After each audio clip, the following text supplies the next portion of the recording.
बहुत समय पहले की बात है। एक बार एक भिखारी गांव में भीख मांगने के लिए जाता है। भिखारी भीख मांगते मांगते एक किसान के दरवाजे पर पहुंचता है। वह भिखारी किसान के घर का दरवाजा खटखटाता है, लेकिन अंदर से कोई आवाज नहीं आती। दरवाजा खुला होने के कारण वह अंदर की ओर झांकता है, यह देखने के लिए कि कोई घर पर है या नहीं। वह देखता है कि किसान और उसका पूरा परिवार एक साथ बैठकर बात कर रहे हैं। बच्चे किसान के साथ लिपटे हुए हैं, खेल रहे हैं। भिखारी को लगा कि शायद किसी ने मेरी बात पर ध्यान नहीं दिया, इसलिए उसने फिर से आवाज लगाई। जब उसने दूसरी बार आवाज लगाई तो किसान की पत्नी ने सुना और उसके बाद कुछ अनाज लेकर घर से बाहर आई और उसे भीख दे दी। उसके बाद वह भिखारी वहां से चला गया और कुछ आगे चलकर वह यह सोचने लगा कि कितना खुशहाल परिवार है, कितने सुखी हैं। ये लोग परिवार में 2 बच्चे हैं और वे बच्चे पिता के साथ खेल रहे हैं। सब कुछ देखकर कितना अच्छा लग रहा था। काश मेरा भी परिवार होता। किसान का परिवार कितना खुश है। और एक मुझे देखो, दिन भर भीख मांगना पड़ता है, फिर घर आकर खुद से खाना बनाना पड़ता है और मुझे कितनी परेशानी होती है। इसके बाद वह भिखारी अपने रास्ते निकल गया और किसान के परिवार ने खाना खाया। और खाना खाने के बाद किसान अपनी पत्नी को कहने लगा कि घर खर्च के लिए पैसे नहीं हैं, बड़ी परेशानी है। साहूकार से 1000 उधार लेना पड़ेगा, पता नहीं वह देगा या नहीं। किसान की पत्नी ने उसे धैर्य रखने के लिए कहा और बोली, आप जाओ, आपको साहूकार पैसे दे देगा। किसान गांव में एक सेठ के पास गया जिसके पास कपड़े की दुकान थी। वह ब्याज पर लोगों को पैसा देता था। किसान ने सेठ से 1000 मांगे और जब सेठ किसान को पैसा दे रहा था तो उसने देखा कि वहां पैसों का हिसाब लगा हुआ है। किसान जब वहां से निकला तो वह सोच रहा था कि साहूकार कितना खुश है। मैं कहां 500 या 1000 के लिए घबरा रहा हूं, परेशान हो रहा हूं, और इस सेठ के पास 20,000 30,000 का हिसाब चल रहा है। किसान यह सोचते सोचते घर चला गया। सेठ की गांव में छोटी सी कपड़े की दुकान थी। गांव में कपड़े लाने के लिए उसे शहर जाना पड़ता था। वह शहर के एक बड़े दुकान से कपड़ा लाता था। अगले दिन वह सेठ शहर पहुंचा और वहां जो बड़े दुकान के सेठ जी थे उनसे मुलाकात की और उनसे सेठ से कहा कि कपड़ा खरीदना है। बड़े सेठ के पास उसका एक कर्मचारी संदेश आ रहा था कि 1 लाख का फायदा हो गया, 2 लाख का फायदा हो गया, कोलकाता में माल पहुंच गया है, मुंबई में हो गया। ये सब उसको वहां देखने को मिला। जब गांव का सेठ वहां से निकला तो वह सोचने लगा कि हम अपने आप को इस गांव का सबसे बड़ा सेठ मानकर बैठे हैं और 5,000 10,000 में खेल रहे हैं। यहां तो लाखों का फायदा हो रहा है। ये सोचते सोचते वह सेठ कपड़े लेकर अपने गांव के लिए रवाना हो गया। इसके बाद बड़े सेठ शहर वाला सेठ के पास उनका नौकर आया और बोला, एक उतार आया है मालिक, 7 लाख का घाटा हो गया है। सेठ जी का दिमाग ठनक गया। तभी दूसरा नौकर आया और बोला, आज आपको दावत में जाना है। अपने जो राय बहादुर साहब हैं उनके यहां दावत है। लॉर्ड साहब आने वाले हैं, आप तैयार हो जाइए। हमने मोटर गाड़ी लगा दी है। सेठ जी दुखी मन से तैयार हुए और गाड़ी में बैठ गए और कुछ देर के बाद सेठ जी राय बहादुर के घर पहुंच गए। वहां दावत सजी हुई थी। बड़े बड़े सेठ आए हुए थे। सेठ जी के लिए तो बैठने तक की जगह नहीं थी। जैसे तैसे इनको कुर्सी मिली। उसके बाद सेठ जी देखने लगे कि कमिश्नर आ रहा है, कलेक्टर आ रहा है, बड़े बड़े अधिकारी साहब आकर मिल रहे हैं। ये सब नजारा देखकर सेठ जी सोचने लगे कि कहां मैं अपने आप को सेठ मान कर बैठा हूं और कितना खुश हो रहा हूं। सबसे ज्यादा तो सुखी ये हैं। इनके पास बड़े बड़े अधिकारी आते हैं, चाय पीते हैं, हाथ मिलाते हैं, जलवा तो इनका है। इसके बाद सेठ जी राय बहादुर से मिले और उन्हें तोहफा दिया, खाना खाया और अपने घर के लिए रवाना हो गए। राय बहादुर साहब के यहां दावत खत्म हो चुकी थी और इनका सर दर्द होने लगा, क्योंकि इन्हें दिन भर से चिंता थी कि दावत कैसी होगी। जाकर कमरे में लेट गए। नौकर आकर इनकी सेवा करने लगे। जब सर दर्द बढ़ गया तो डॉक्टर बुलाया गया। तभी राय बहादुर साहब के पास एक संदेश आया जिससे मालूम चला कि व्यापार में घाटा हो गया है। अब उनका सर दर्द और भी बढ़ गया। राय बहादुर ने अपने नौकरों से कहा, क्या जिंदगी है, बड़े बड़े अधिकारी को चाय पिलानी पड़ती है, पार्टी रखनी पड़ती है, वह सब करते हैं, इसीलिए हमें भी दावत रखनी पड़ती है, वरना कौन इतना सरदर्द मोल ले। तभी उन्होंने देखा कि खिड़की से एक भिखारी जा रहा था जो अपने हाथ में डंडा लेकर गाना गा रहा था। राय बहादुर साहब ने नौकरों से कहा, देखो, जिंदगी में खुश तो ये है, सुखी तो ये है, इसको कोई चिंता नहीं है, ना घाटे की ना फायदे की। यह वही भिखारी था जो किसान को सुखी मानता था, खुश मानता था। दोस्तों, हर इंसान खुश तो है, लेकिन वह अपने से धनवान व्यक्ति को देखकर दुखी हो जाता है और उसे लगता है कि सिर्फ धनवान व्यक्ति ही खुश और सुखी है। लेकिन धनवान होने के अर्थ यह नहीं कि वह व्यक्ति सुखी भी है। अगर आप जीवन में खुश और सुखी रहना चाहते हैं तो अपने से धनवान की ओर ना देखें, क्योंकि हो सकता है जो जीवन आप जी रहे हो वैसा जीवन पाने के लिए भी कुछ लोग तरस रहे हो। दोस्तों, दूसरी शिख जो हमें इस कहानी से लेनी चाहिए, जो हमें अपने आप से रूबरू करवाती है और हमारी असलियत दिखाती है कि हम जैसे हैं वैसे ही अच्छे हैं। एक छोटे से गांव में एक व्यक्ति रहता था जो पहाड़ से पत्थर तोड़ने का काम करता था।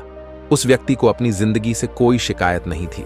पूरे मेहनत और लगन से दिन भर काम करता और शाम को काम खत्म होने के बाद जो भी पैसा मिलता उसे लेकर अपने घर आता और अपने परिवार वालों के साथ कुछ समय व्यतीत करता था और फिर चैन से सो जाता था।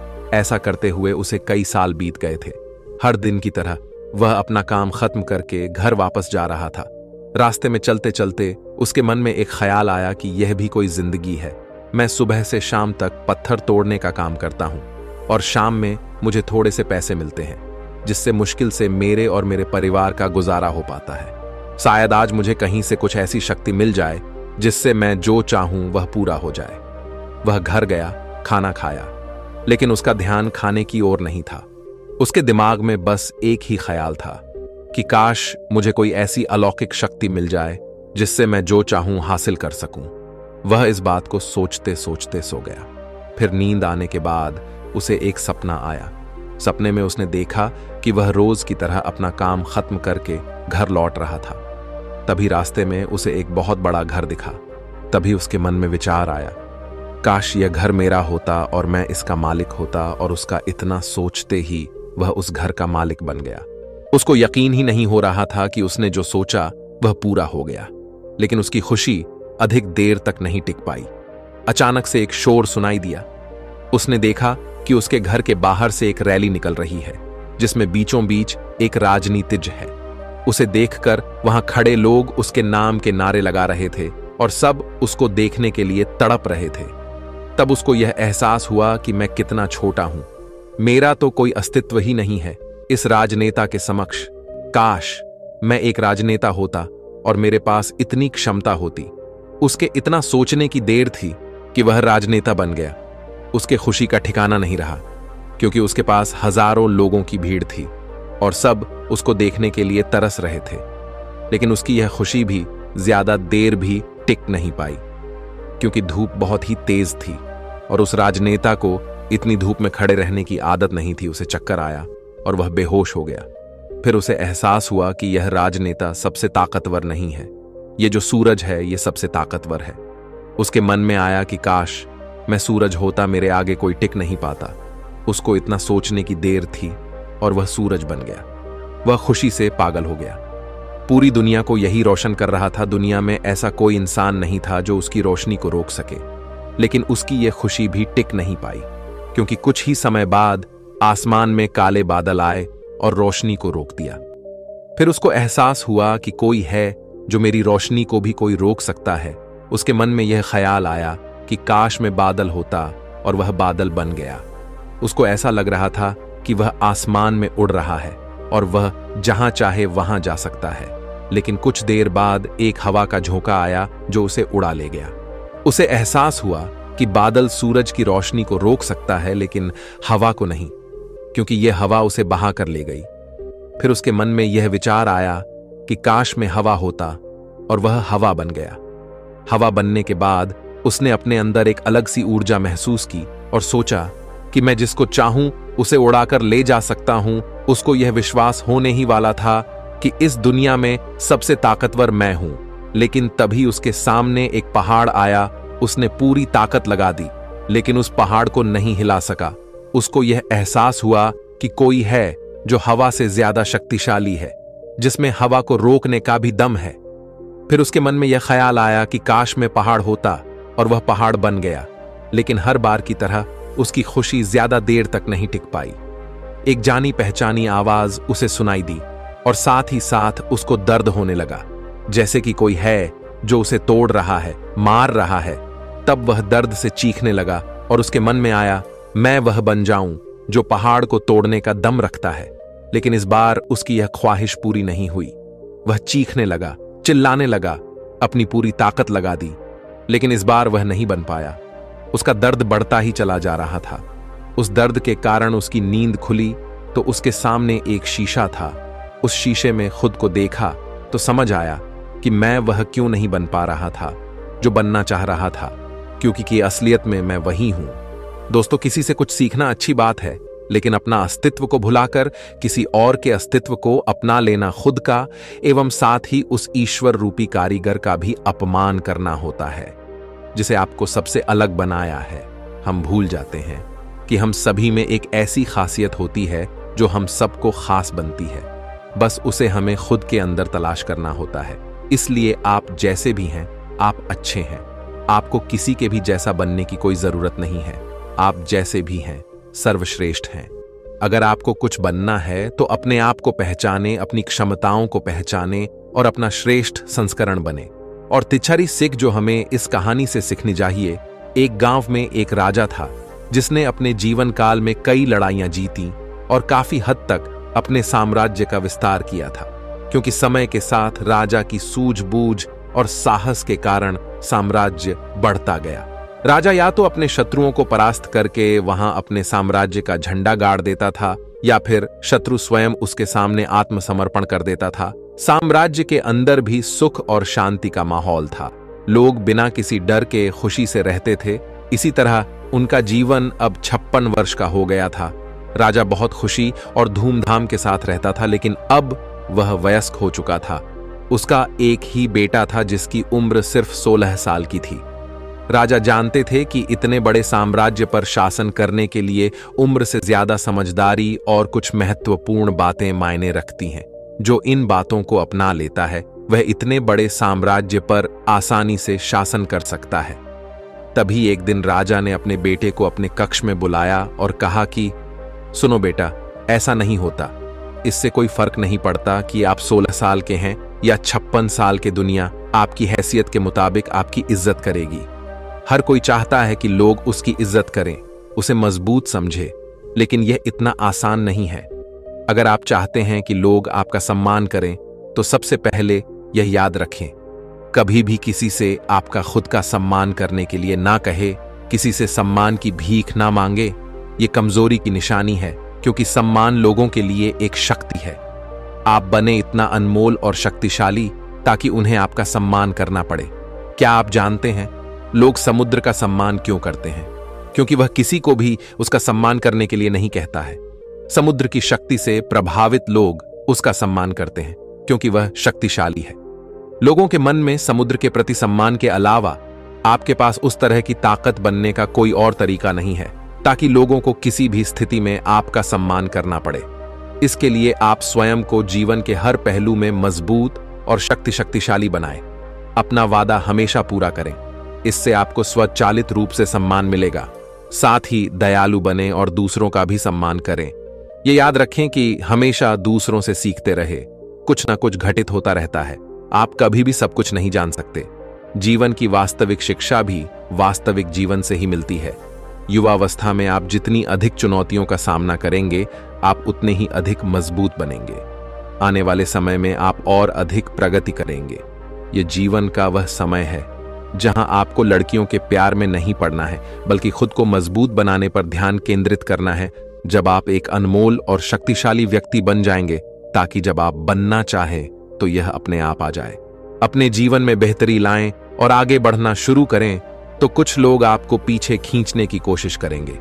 यह लोग आपके मित्र या परिवार में से कोई भी हो सकते हैं, या आपके सपनों का मजाक उड़ाएंगे, या आपको ऐसी आदतें अपनाने के लिए कहेंगे जिससे आपका समय और ऊर्जा बर्बाद होती है, क्योंकि वे आपको आगे बढ़ते नहीं देखना चाहते हैं। वे आपकी प्रगति से ईर्ष्या करेंगे क्योंकि उनकी कमजोरी और आलस्य के कारण वे काम करने में असमर्थ हैं। वह नहीं चाहते कि आप ऐसा कर सकें। साथ ही लोग आपको पीछे खींच लेंगे, क्योंकि कुछ दोस्ती सिर्फ थोड़े समय के मनोरंजन के लिए बनाई जाती है। इसलिए जब आप उन चीजों को करना बंद कर देंगे तो उनका मजा कुछ समय के लिए कम हो सकता है जो वह आपके साथ बिताते थे। इसीलिए वे आपको पीछे खींचने की कोशिश करेंगे और आपको अपने जैसा बना देंगे। यदि आप सोच रहे हैं कि मुझे इतना त्याग क्यों करना चाहिए, जीवन आराम से जीना चाहिए, इसलिए यह याद रखें कि यदि अपने लक्ष्य के लिए अपनी इच्छा नहीं छोड़ेंगे तो आपको अपने लक्ष्य का बलिदान देना होगा। यदि आप लक्ष्य के लिए हार नहीं मानेंगे और कुछ समय के लिए मौज मस्ती में फंस जाएंगे तो जीवन के अंतिम चरण में आपको पछताना पड़ेगा। राजा ने अपने बेटे से आगे कहा, जब आप लक्ष्य के लिए काम करना शुरू करेंगे तो आपको ऐसे नए लोग मिलेंगे जो आपको समझेंगे और आपको आगे बढ़ने में मदद करने के लिए तैयार होंगे। इसलिए उन लोगों को प्राथमिकता देना शुरू करें जो आपके मूल्यों और लक्ष्यों के साथ संरेख हो। बस उन लोगों से दूर हो जाएं जो आपको रोक रहे हैं और उनके साथ रहकर आपका भविष्य अद्भुत हो। बुरे लोग आपके परिवार के सदस्य और दोस्त भी हो सकते हैं, इसलिए उनसे दूर से ही प्यार करें और अपना प्यार रखें। लक्ष्य पहले, इसके लिए आपको सफल आदतें अपनानी होंगी। कई बार आपको दूसरी जगह जाकर रहना पड़ता है, आपको भी अकेलापन महसूस हो सकता है, लेकिन यह बुरा नहीं है। कुछ समय अकेले रहे अच्छा है, क्योंकि इससे यह समझने में मदद मिलती है कि आप वास्तव में कौन हैं और आप जीवन में क्या हासिल करना चाहते हैं। दोस्तों, यह कहानी हमें सिखाती है कि हर इंसान खुश तो है, लेकिन वह अपने से धनवान व्यक्ति को देखकर दुखी हो जाता है और उसे लगता है कि सिर्फ धनवान व्यक्ति ही खुश और सुखी है। लेकिन धनवान होने के अर्थ यह नहीं कि वह व्यक्ति सुखी भी है। अगर आप जीवन में खुश और सुखी रहना चाहते हैं तो अपने से धनवान की ओर ना देखें, क्योंकि हो सकता है जो जीवन आप जी रहे हो वैसा जीवन पाने के लिए भी कुछ लोग तरस रहे हो। तो अब आपको जवाब मिल गया होगा कि जीवन में हर वह इंसान सुखी है जो अपने से ऊंचे धनवान व्यक्ति की ओर नहीं देखता। हमारे अंदर क्या खूबी है, क्या विशेषता है, यह हम कभी समझ ही नहीं पाते हैं। आज जिसको देखो वह किसी और के जैसा बनना चाहता है, वह किसी और की जिंदगी जीना चाहता है। हर किसी की जिदंगी की एक अलग ही खासियत होती है, बस उसको समझने की और अपनी क्षमताओं को पहचानने की जरूरत होती है। जिस दिन आप अपनी क्षमताओं को समझ जाएंगे, उस दिन से आपके अंदर से किसी और के जैसा बनने का या किसी और का जीवन जीने का जो जिद है वह हमेशा के लिए खत्म हो जाएगा और आप अपने जीवन को अच्छे से जी पाएंगे। तो दोस्तों, कैसी लगी आपको ये कहानी? आप हमें कमेंट सेक्शन में जरूर बताना और अच्छी लगी हो तो इस चैनल को सब्सक्राइब जरूर कर लेना। तो चलिए मिलते हैं ऐसी ही कोई नई कहानी में। तब तक के लिए अपना ख्याल रखें। धन्यवाद और नमो बुद्धाय।